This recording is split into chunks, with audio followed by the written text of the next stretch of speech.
So, good evening, happy Monday. Very happy Monday if you're European. A very warm welcome to tonight's live. We're joined by a very good friend of ours, Ralf Reichert, who is the president of Oban Shafts. So we're going to be talking all things Oban, and unfortunately for Ralf, we're going to be talking about the Ryder Cup as well. A little bit. So I hope everyone got to watch it. I mean, it's just such a spectacle now, isn't it? I mean, fantastic. And so much energy. What a great event. Yeah. The hardest thing about the Ryder Cup is now we have to wait 2 more years until the next one. But this was fantastic. I think the thing that strikes me, and they've been reporting on it now from how close the Solheim Cup was, going right down to the last match and a tie. And then there's also the question of, is the tie the right thing to happen? And we'll see what comes out of that. But Ryder Cup's interesting since, I'll mention it quietly, since Medina. That's been the last close one. This one was, 5.5 points, 6 points difference, 5 points difference. That's been, last time was 10 points difference. Paris was every win's been a big win. And it kind of, I don't know how much of that, it must be home advantage, but they've been big results each time. And Rory made a comment after it in his press conference saying that it's such a difficult thing to win, away. And that's the challenge now, and I think everyone's going to take on that challenge, even heightened, to how do you win away? How do you do it better? Because it's been a while for us. New York crowd's going to be a tough one. That'll be. And it was fun to see the crowds, the fans in Italy. I mean, you're very creative on songs and on chants and everything that goes with it, and just such a great environment. Everything that you see about it, and really on both sides, the Europeans just started fast, jumped out every day, every tournament, and it was exciting to see it come back. I'm a huge Zach Johnson fan, so just very supportive of, everything that they did and team went through it. But boy, you have to give credit to the Europeans. They earned it. I mean, every day they earned it. And the shots. I mean, incredible. This time round, unlike Whistling Straits, our big players showed up. Rory, 4 points. Victor, Hovland, Tyrrell Hatton, Lowry in the end of the singles, Fleetwood in the singles, Rosie did really well. Our big experienced players, Rahm, all performed, and that's what hurt us last time round, and all the Americans performed last time. So it has to feel like to me that the break before the Ryder Cup didn't help your team. But that's a scheduling thing. That's actually not the captain can't plan anything with that. Right. And then what do the players do tournament-wise? Do they come over and play the French Open the week before in the peeing rain? And it's a difficult one now. I think the US and how they structure the end of season, the run-in. I know they've got American football schedules and things that start off, and that's why the FedEx Cup finishes when it does now. But that's a big problem, I think. That it is, and it's definitely something they'll consider. You look at Luke Donald, and they talk about the way he prepared and how well he prepared and was there for the guys and did everything. I mean, phenomenal, and it was just cool to see, and it was cool to see their approaches and how they went about it. It's just, unfortunately, it just goes, the 3 days go by so fast, and it's just such a great event. So we've got a few questions coming in. Okay. We'll come on to hats later on and whether you're ever going to wear one again. Okay. There's a great comment actually before we started, and as much as we'd love to fit you for a driver, Ben Hogan Blades, we need to see Ralf getting a driver fitting. We did pose that to him before we started live and got a very definite answer. I spent a lot of time on that as well and enjoy it. Just hit everything we have. And fortunately, we make the best shafts, so I don't have to go outside the Oban family to be able to find one that works for me. But yeah, that is a fun part. Yeah. The AK, the Airburst AK is my 55 stiff is my current model. We will come on to. We're going to get a couple of other questions come in. We'll come on to models and tech chat. I'm just going to field a couple of them. Okay. Charlie Hyman, do you think the away team should set up the course? Would that balance the scales? Ooh, it's an interesting one. Because home team always get the advantage on course setup. So this time around, Luke Donald made sure that we were playing from further back. So he didn't allow the Americans to be playing a 150 to 120 yard wedge shots in because the stats proved you were better at that. Right. But we were better from sort of 200 yards out. Right. So they changed some of the, like the drivable par fours, there were 3 tees further back, which were normally an iron and a wedge in. I mean, I don't know. There's a home advantage from the crowd. There's a bit of me that thinks the course should just be set up like a major, and then the best team wins. Mm-hmm. So I kind of get both the arguments for home advantage and away setup. It's a great question. I think that's definitely part of it, but it's a cool part of it as well. I mean, you're going to different courses, different venues each time, and I believe home course advantage is home course advantage, and it's. But I think it was fair. That's crowd, though, isn't it? I just think they're all global players now, so it's not like the Europeans used to European conditions, the US used to US conditions. Right. Italy was 90 degrees. US players are certainly used to that. Is there really a course style advantage, unless they went to a links course? But then Americans have won the Open, goodness knows how many times. So, I don't know. It's a great question, but I don't know whether it makes a big difference. Mm-hmm. But hey, it might be fun to see. Maybe we should let Europe set up Bethpage next time, see what happens. There you go. But great question. Maybe we'll try it in Ireland. So, Oban, you're here because we want to talk to you about your products. Thank you. Oban now, how many years in? 2007. We started in 2007. Yeah. First, we introduced at the PGA show in 2008. And, from our history, if you go timeline, we started carbon fiber. With carbon fiber, 3 great models, and then we continue to add to that. And we always take a look at fitting. We're a little bit different in this. We're just about precision fitters. We're just about high-end custom fitting. So our goal is we take a look at a fitting almost like it's a funnel, and you'd start as an active bend profile and go all the way to a firm bend profile. So for us, we don't have to replace, remodel, repaint the shaft. We look for another niche within that fitting market so that you can really dial somebody in. So we've got 3 models of a firm profile. We have 6 models of a medium firm. We've got 4 models of a medium and 3 models of active. So you can kind of target that in, and that's what we've looked at. But along our timeline is we came out with steel in 2016, working with a Japanese company and a couple engineers that came out with a really unique model of steel. That helped give us the volume, if you will, that allowed us to just continue with our focus of just high-end clubs, high-end shafts. I think that's one of the things that you guys have never done is had much, the Devotion shaft that was one of the first line, Devotion, Revenge, Kyoshi Purple, they're all still in line. So it's not like you kind of, as you say, you don't get rid of a model and bring in another and get rid of a model, bring in another one. Is that just because there's only so much that you can/want to do, or you want to have the breadth of spread, you want that longevity of model so that people get used to it? The more we use a model, the better we learn it, the better we can implement using it. And it's 2 parts of it. We build the best we can at the time. The cool thing that we give to our engineers and our designers, they're all tour designs. It's our tour reps that are conceptualizing the idea, and then we turn them into engineers, because you have to be working with materials every day at the factory to understand what's the best one. It's not just one material across the length of a shaft. It's different patterns throughout the shaft. How much has that changed of late, as kind of materials feel like more, sorry to jump in a bit, materials being more and more of a focus of different materials, but is that something where of late you've been able to use materials within the shaft more easily? We've always used them, but then as you want to go more materials, you have to get thinner and thinner ply to be able to set it and then where you're targeting. So another relationship that we developed is with Olympic Company and then Toray out of Japan. They work on ultra thin ply, and the ultra thin ply, I mean, this is, they have to do things like this for a fishing rod, and you can so I don't know whether if I put a white background behind it, just to show how small. No, so how small that actually is. I mean, that is pinprick width. I mean, this is from a fly fishing rod. It's from a fly fishing rod, and the thing that the partnership allowed us to do, and it was the same thing when we worked with Shimada on steel.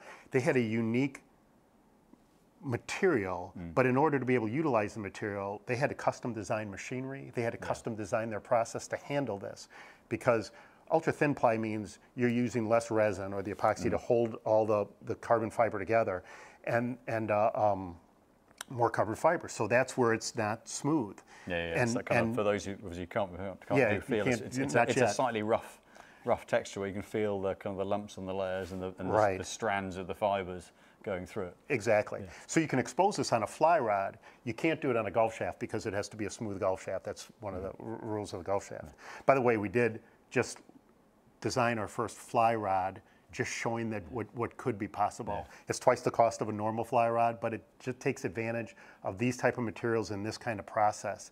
And that's a big thing for us to be able to challenge the edge, to be able to see what you can do. It gets some of our products get really expensive, and that's not the mode. I mean, that's not why we're doing it. We just want to show what's possible and utilize that knowledge throughout of our all of our manufacturing systems. So we've got a good few questions coming in. So there's one 73 Henny, custom fitted into an Avon shaft with Paradigm jury stat. Or if it was us, come in, have a look at it. It could be something like half a swing rate point, something like a very small change, but it could just be a very small application in the build. If the build doesn't match the fit, then the fit can be brilliant, but then the club may not perform. So if it was us, let us know, pop in, we'll check it out. If it was someone else, then let them know and let them check it out. Yeah. Andy Corso, can you talk about the benefits of the Airburst AK? We will come on to that. I'm going to go through a couple of other questions. We're definitely going to come on to the AK because it follows on from these materials. Right. But, we'll get a couple of other questions done and then come back to it. Jamie, our high handicapper who started golf early this year, come in from full bag fitting next week. What advice do you have to get the most from the fitting? I believe it's the same, Jamie. Can you ever be too high handicap for a fitting? The answer to that is no. Just make sure the screen doesn't go off. I think from a fitting point of view, all we need is to see someone have some kind of repetition in the way they move. So we're not fitting necessarily to the ability of the player, it's to how you move and getting the club to complement that. So the better someone gets, the more you can dial in the finite numbers and the fine details on flight control, spin consistency, trajectory. But actually, the higher handicap stands to gain the most because we can make a bigger fundamental change to setup and just make the game easier. So I think in terms of what to get the most from the fitting, I think just come and enjoy it. Just relax, enjoy it. Don't try too hard. We've seen everything there is to see over 20 years doing this. The fitters can't be shocked, and you know what? That we want you to have fun. That's the most important thing. So come and have fun, and we'll all just go exploring together what we can do for you and how much performance we can get. So don't over try. Just relax and enjoy. Niels Axelson. Now Niels was at the Ryder Cup. We were trying to link up with him for a quick chat at an airport, but it didn't quite work out. I'm sure Niels still has a hangover, I reckon. Are there any development in women/senior/slow swing speed shafts, or is it mostly higher speed, lower handicap gets the most development focus? Do we want to start with that one? Yeah, I think that's a good one to go into. Yeah. So we did a couple. We've done a couple of things. Predominantly in the past, in a ladies' lightweight shaft, we had a Devotion model, and then we had a Kiyoshi Purple model. What we've added to it is actually right here. We just launched this year, the Asawa Gold, which tends to be a mid to high launch, low to mid spin shaft. But the cool thing we did with this is we've made a 40 gram, a 50 gram, a 60 gram, a 70 gram model. All the profiles are exactly the same. All the swing profiles. The only thing that's changed is the weight and the flex. So now you can do some comparatives and say what should be the best. As the example, a lot of times if you're going into a lightweight model, the ball's got to kick up and get a little bit more spin. If you're going heavy, it's got to launch a little bit lower and spin less. And that's, and by that you mean the way the shaft's constructed. The way the profile of the shaft, how it bends and returns to the ball. So you do that because that's generally the highest volume within that category, and you're building a shaft so that you can fit more people. On this particular one, we went a different way, and we built it because of the environment that we sell all of our shafts in, which is the fitting environment. And it gives you an opportunity to really test someone and say, is a 50 gram going to be better than a 40 gram because of my load and my tempo and my transition? Or am I going to be able to get more spin on a 40 gram but still return it to square and get optimal smash factor or an optimal launch and spin? that's what this shaft is able to provide. And this, we put really, again, we decided we put really high-end materials, what should we do for all of them. I was going to say, how hard is that to achieve across the weights? It It's is. very difficult. We had to get a little more aggressive on our, on our price point, bringing it down so it could touch more people. So this is, it's again a great value, almost like the Devotion is just a great value, but it's cool that way, and a great option for lighter and for women or slower swing speeds. The other one, that's quite a response. That's a nice size. It's got a little bit of load. You can sense a bit of feedback and load through it. Right. But it gives a bit of kickback. Right. But has a nice bit of stability through the ball as well. So it's a really nice mix of stable at impact, but you can, because it's easy to say having swung different shafts for 20 years, but you can feel the shaft kind of load and respond through that midsection. So exactly. Really nice. And it's always, if you look at tour pros, it tends to be, okay, if you can go a little lighter and swing a little faster, it means you should be able to deliver more club hit of the ball and get more distance, more flight. But what happens in smash factor is if you're delivering it, but not getting them square enough, not getting it consistent enough, you're losing a little bit. Yeah. Your best might be a great one, but your misses aren't what you need. And for a lot of people to play better golf, it's making their misses better, and that's what a precision fit really does, is be able to provide that. The other thing that project that we've worked on is a very lightweight shaft. This is a 39-gram shaft. And in order to do this... And to put it into context, your average grip is 50 grams. Yeah, yeah. So we worked with Olympic Company and Torrey on this. We wanted a 39-gram shaft at the raw length, which is 46 inches. So as you trim it down, it's even less than 39 grams in play. The thing we're known for is a stable shaft that's very repeatable, and it's going to make you play better golf. The thing we didn't like about very lightweight shafts is they tend to be very flexible, launch it up and spin it a lot. And for someone with a slower swing speed and maybe not being able to deliver it, you need good carry, so you need to get the ball up in the air. But you need lower spin as well, so when it hits, it's rolling out. Yeah. So we went through several renditions of this before we landed on this, and this one in an A and an R flex delivers that. We're really proud of the shaft. Expensive again, because this is ultra thin ply, kind of like what we were talking here, so it's more wraps. Out. That's the thing. You can't just take material out to get it lighter, because then they break. Right. You lose that repeatability, that longevity to it, and then you just get lots of warranty. Right. So how do you go about getting it this light?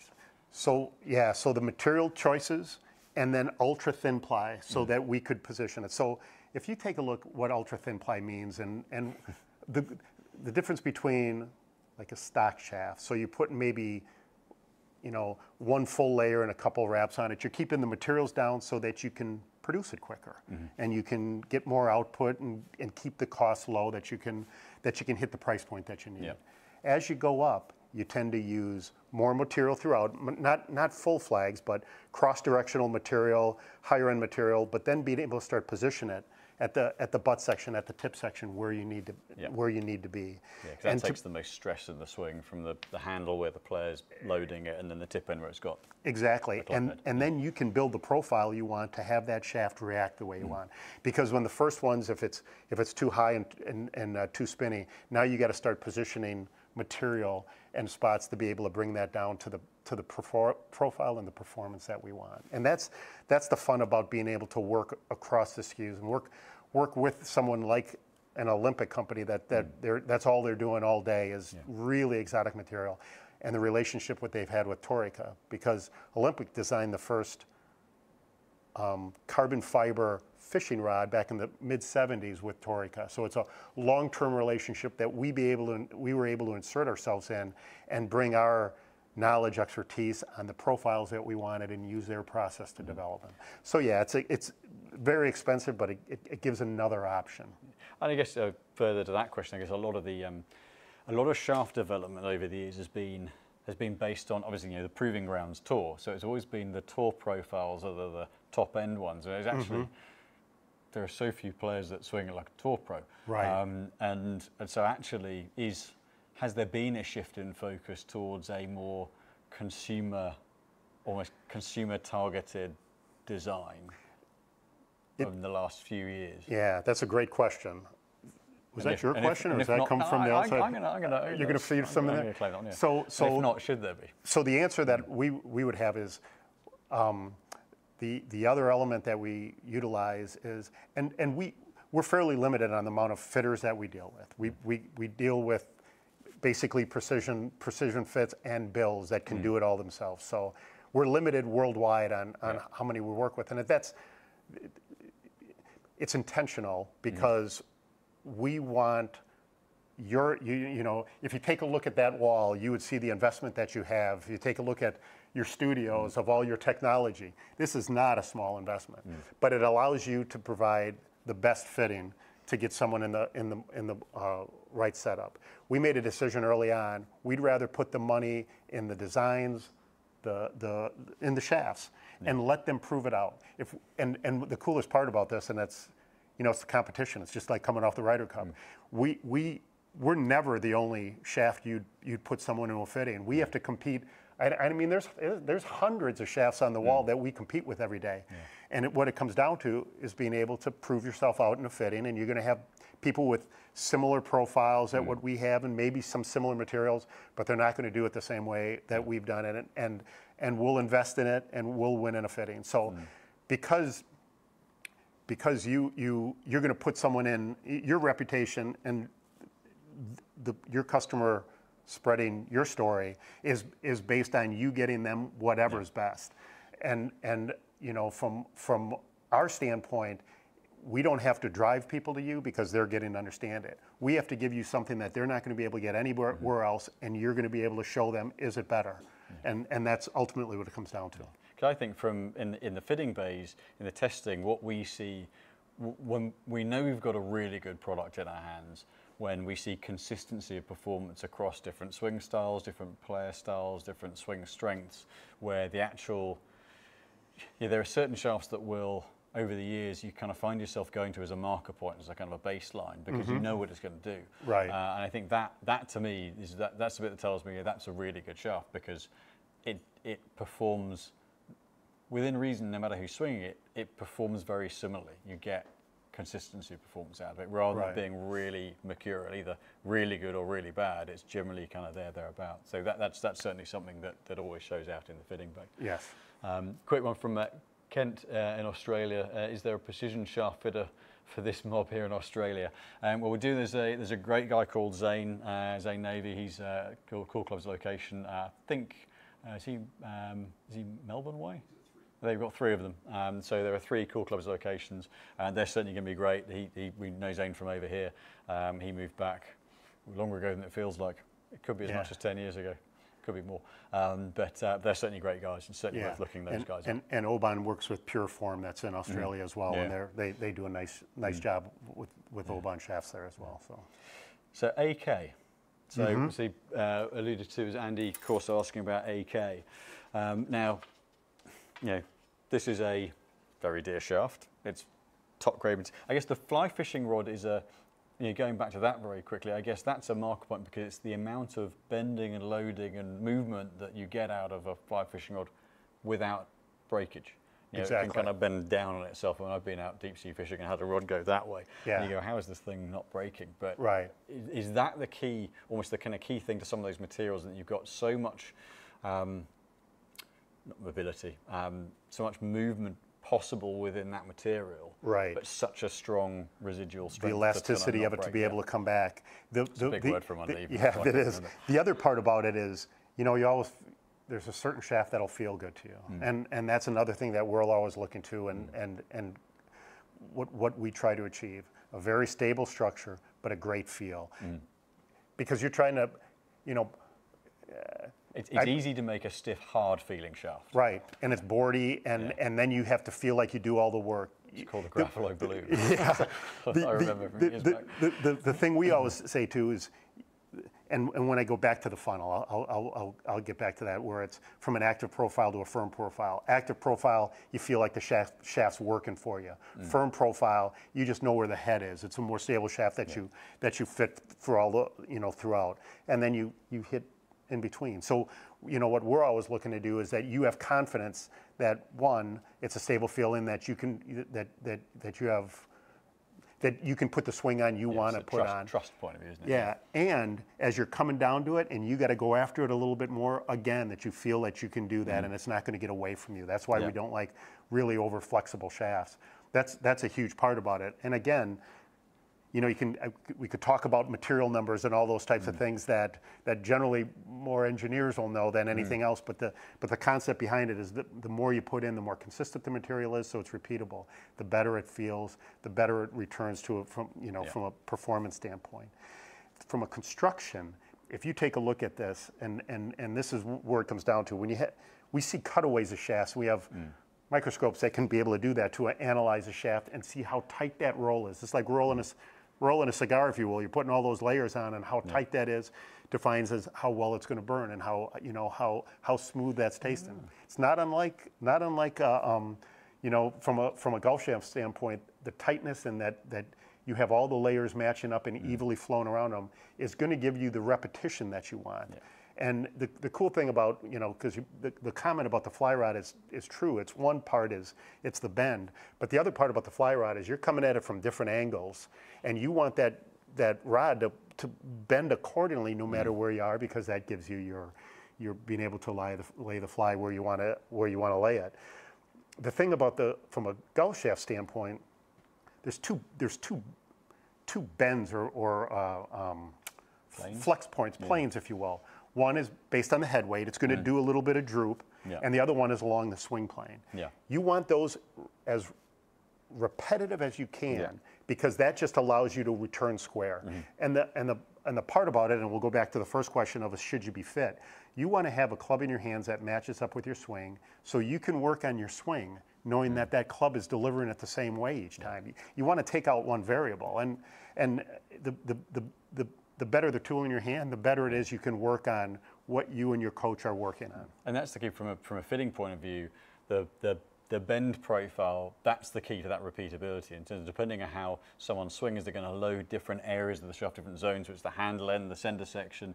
You're going to load those at different rates in different places in the swing. So the more suitable that is, ultimately the more consistent the delivery pattern, and therefore the more consistent the shot. So you add into that some great quality materials where you're getting the repetition of how much that's loading and which directions. Then that's when you start to dial in strike consistency, repetition of head contact, of delivered loft, trajectory, spin, all that side of things as well. Right.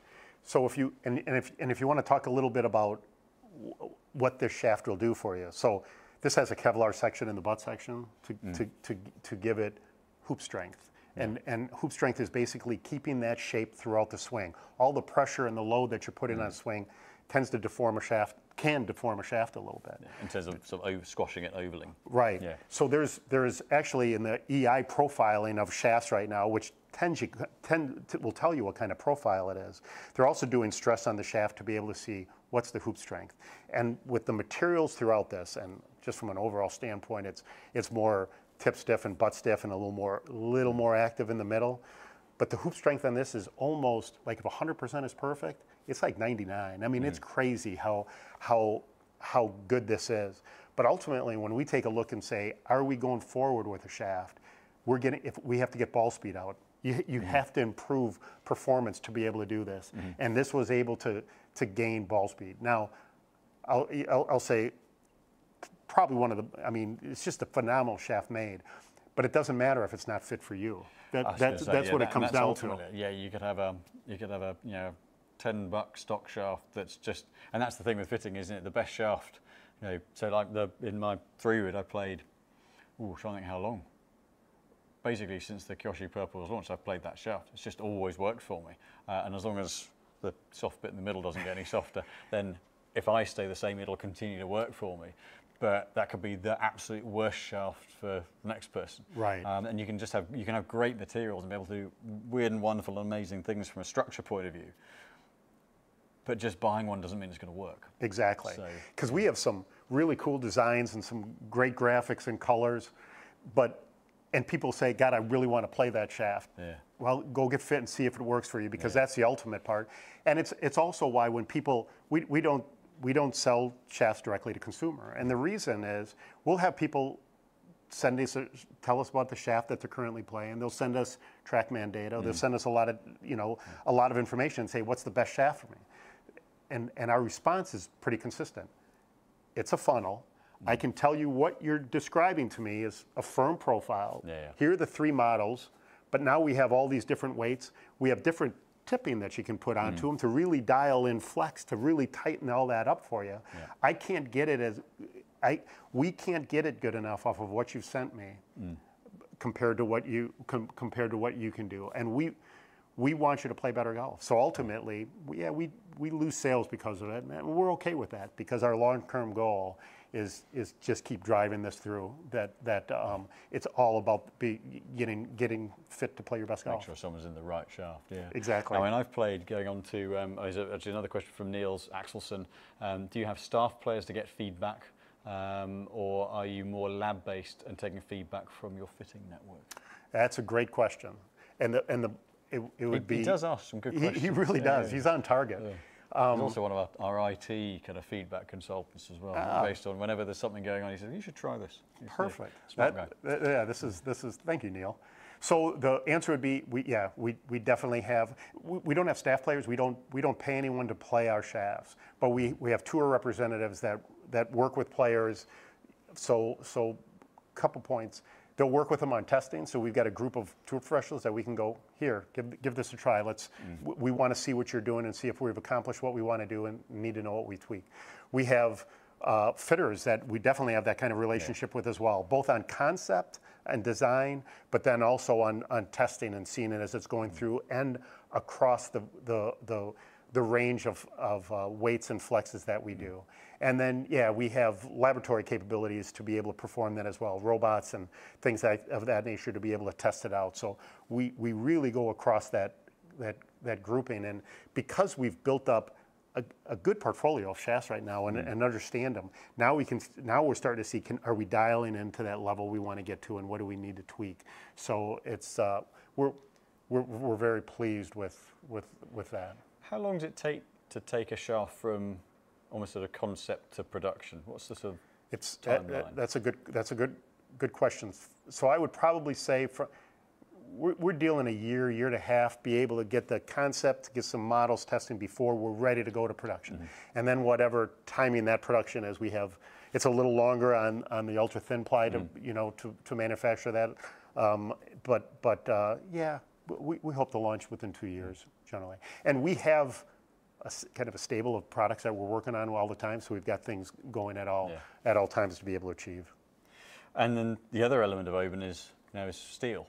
So how long ago did you introduce steel? 2016. We came up with the concept in 2014, and it was cool because the people that we worked with they had spent time on tour as representatives of tour. They had been fitters. They really understood steel, and they said, "We've got a concept, and we think you're the right one to do it." And I said, "You know what? Our background's carbon fiber." They said, "Yeah, but you're positioned right. You're positioned with precision fitters. You're positioned on the high end, and this is going to be an expensive shaft. You'll gain instant credibility once we come up with that." So again, we had a cool design, but the big part of this one was finding the right partner. And the right partner is Shimada Steel in Japan, family-owned company.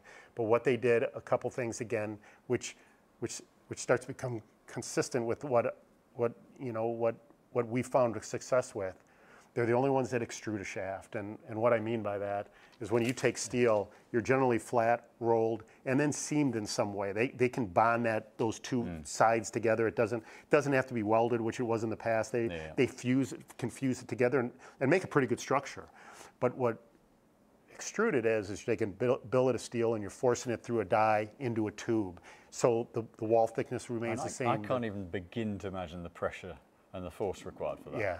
When you described the process to me, originally, back in Orlando would have been several years back, and You can look and go, Christ, that's like how? Yeah, It's a big bit of machinery. and we did a little, because even the conceptual, on the bottom of our webpage is the YouTube little button. Pop that in, and that'll you can watch the extrusion video for steel, and you can watch the, kind of again, these are both animated, but you can watch the conceptual idea of the of airburst as well, showing different patterns at different lengths. Both factories, they're very unique. Yeah. You don't get in the factories to see it. They're really big on continually improving the process and making it better. So we don't share that. No, I got in. How many not years right did away it take though. It took a while. It took a while. We had to prove ourselves, and fortunately we did it. Yeah. We did it pretty quickly. But you take that structure, and then we built a process. Everybody's kind of talked about hard step, soft stepping, so that you could get maybe a third of a flex to the right, a third of a flex to the left. We'll put the links in the description after the show. Oh, perfect. Yeah. But what we've designed it was in each one of these profiles, and we have a 100 gram, a 115 gram, and a 125 gram. They're all the exact same profiles. The only thing that changes is weight and flex. Very similar to the Arasawa Gold profile. Yeah. So again, you can get fit into steel and really target to see what weight fits you best, what flex fits you best. And people are used to talking about, okay, am I a senior flex? Am I a regular flex, a stiff flex, or an X flex? No, for ours with this type of process, it's a third of a flex. So you can be R plus, S minus, S plus.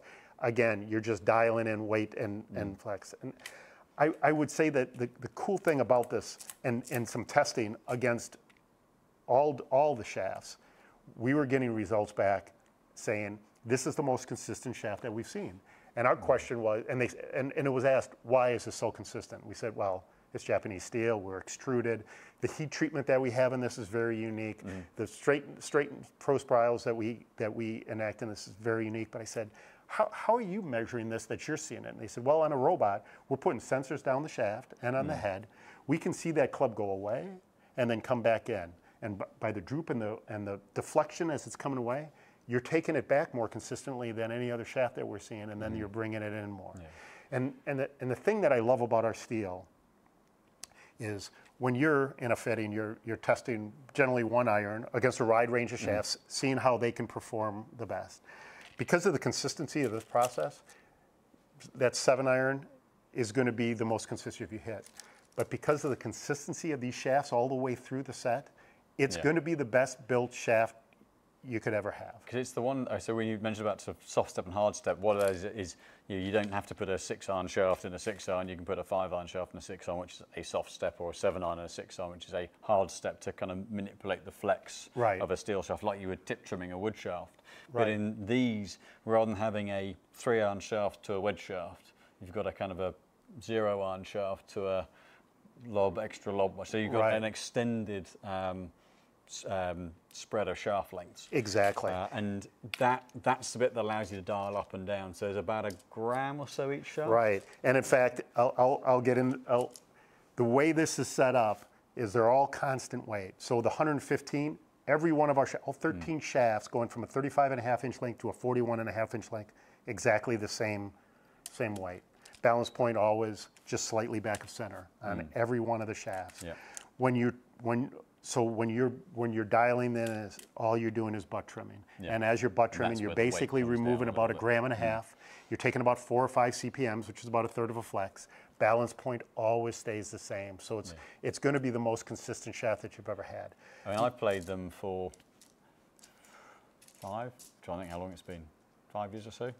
And the bit that I noticed through the set was, through other sets of shafts I've had and clubs I've had, you'd get slightly differing trajectories through the set. So into the short irons, you might get a little bit more of a flare up, or the long irons, it might not flight as much. I've never played a shaft that keeps the ball flight quite as stable, but all the way through the set. Right. And that's certainly something, you spin consistency in the bays testing, but for me on course, how tight the trajectory consistency of that shaft is I've never experienced before. Yeah, and that mid to high launch, low to mid spin. The reason we went with this out of the start, it was a unique profile. It's a unique flight pattern amongst all the steel shafts.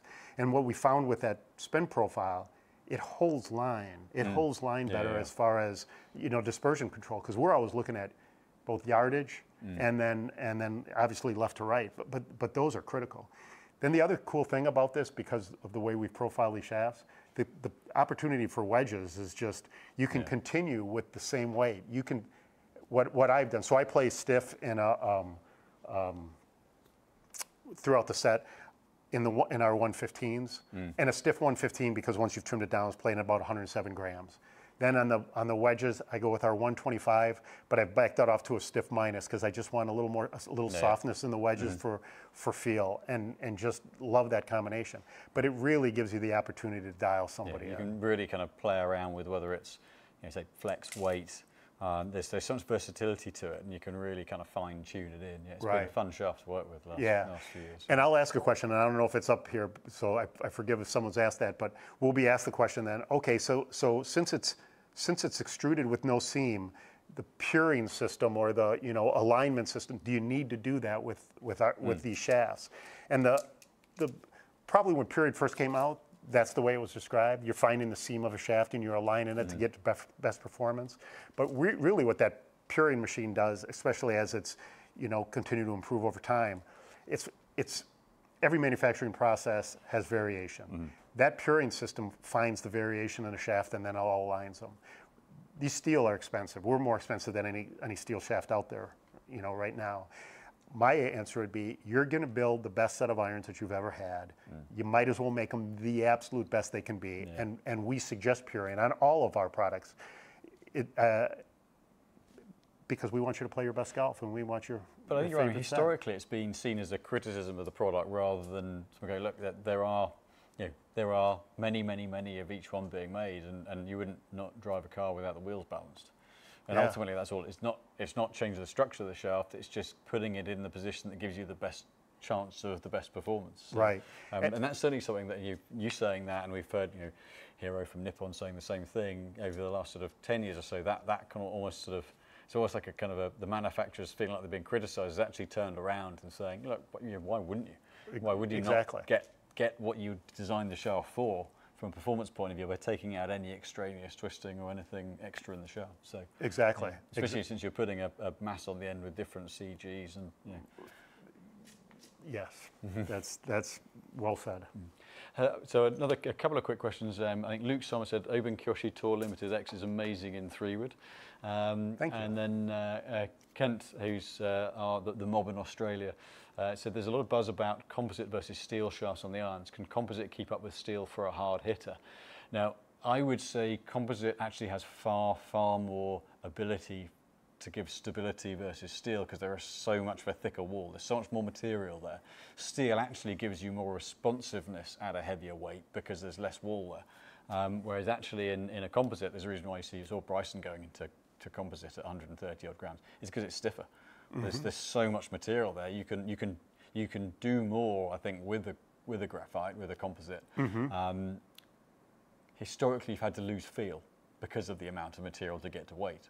So is that, are you looking at, when you do your kind of heavier iron shafts, do you always have to tone down some of the strength of the structure when making those? So if we were looking at our iron shafts with steel, we go up to 108 gram is the heaviest we've gone to. This particular profile that we work with is, we start at 43. Those are parallel shafts for us, so you're going to get a descending weight set off of that as you go with it. But we do 43, 53, 63, all the way up to 108 every 10 grams really.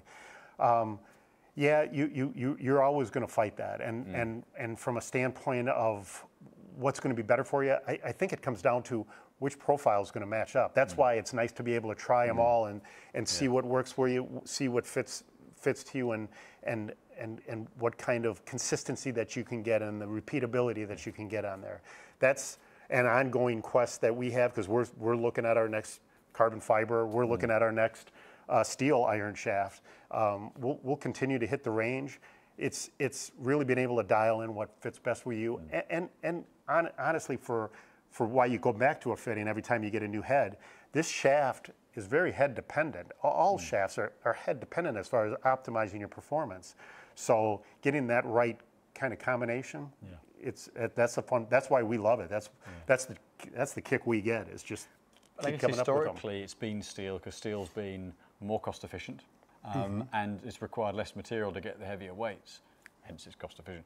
So I guess it's been easier to sell a heavy steel shaft. But actually, construction-wise, I mean, how much more can you do with the composite construction from a bend profile point of view, from a kind of zonal stiffness point of view, versus steel? You do have that capability.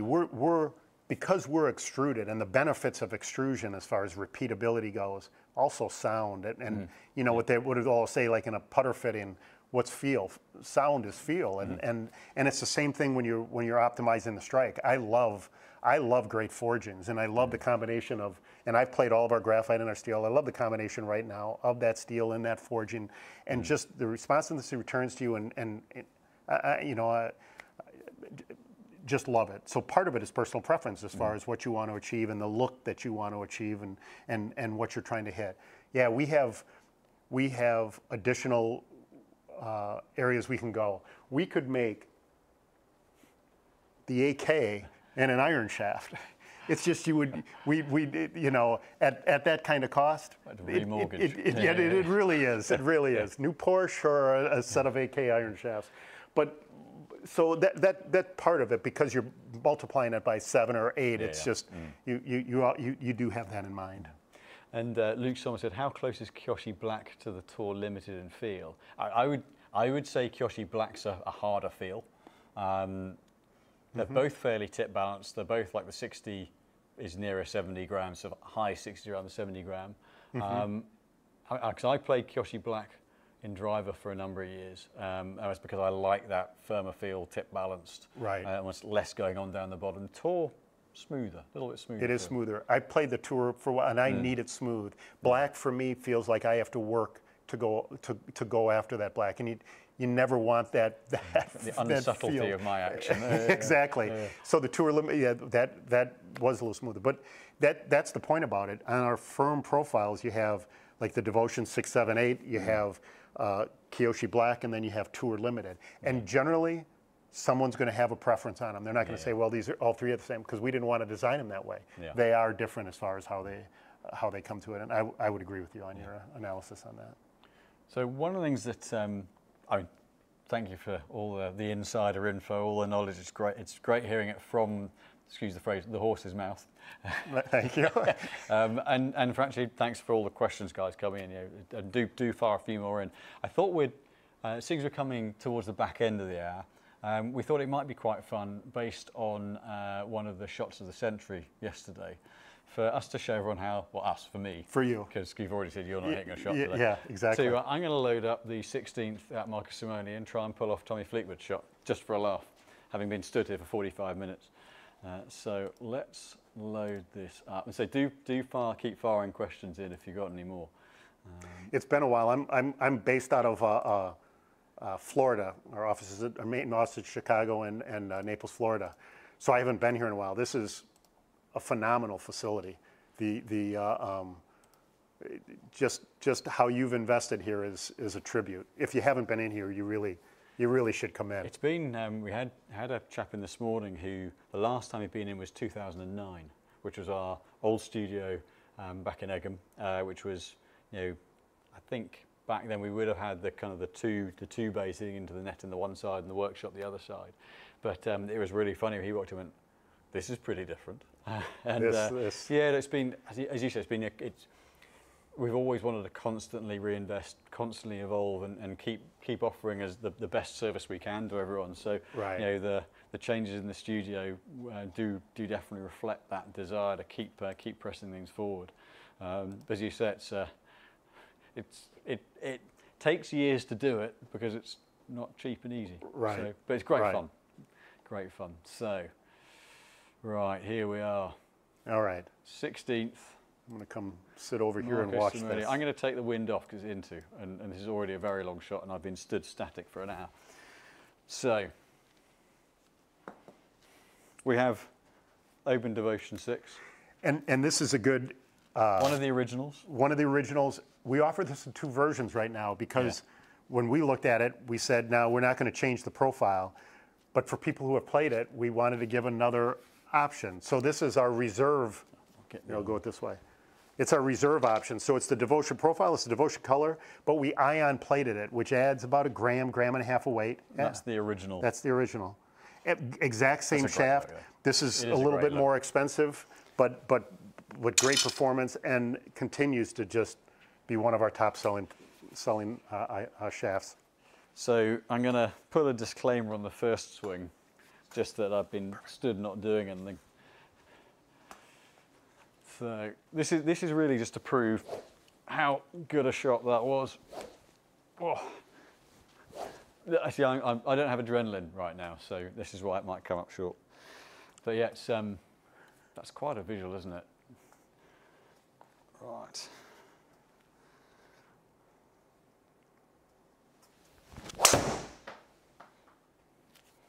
Oh. Is it there? That's got to be bunker, isn't it?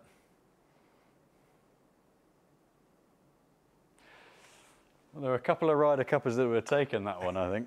I'm going to give it a couple more goes just to see if I can get there. But yeah, I mean, it's one hell of a finishing 2 or 3 holes here. So let's see if I can find the green. Little Healy. Not quite there. It's consistent. Let's give it one more. I'll give it one more go, see if I can get one on. So if Niels is still on, how good was the atmosphere?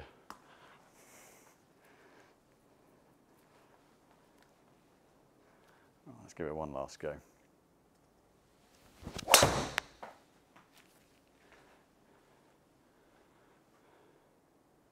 Right, we've got the line. We've got the line.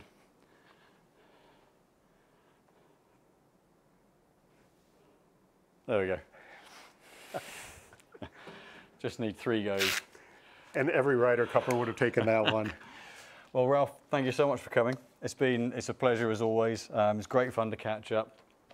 Thank you so much, everyone, for all the questions. Yeah. That's Neil's very kind of you. I'm amazed that I didn't stick the first one in the drink with a stiff back, but no, you must have had an amazing time, and yeah, memories that will live long, I'm certain. So yeah, thank you everyone for watching. Thank you for coming in. Thanks for all the questions. And yeah, anyone wants to come and test some Oben products, well, yeah, we've got them all here, so come and test them out. Absolutely. And well, we'll reconvene in Orlando, no doubt. There'll be some more videos to come from Orlando. Perfect. But everyone, thanks a lot for watching. Hope you had a great time watching the Ryder Cup. We will be here next Monday with yet another guest. But have a great week. Thanks for watching, and we will see you soon. Thank you.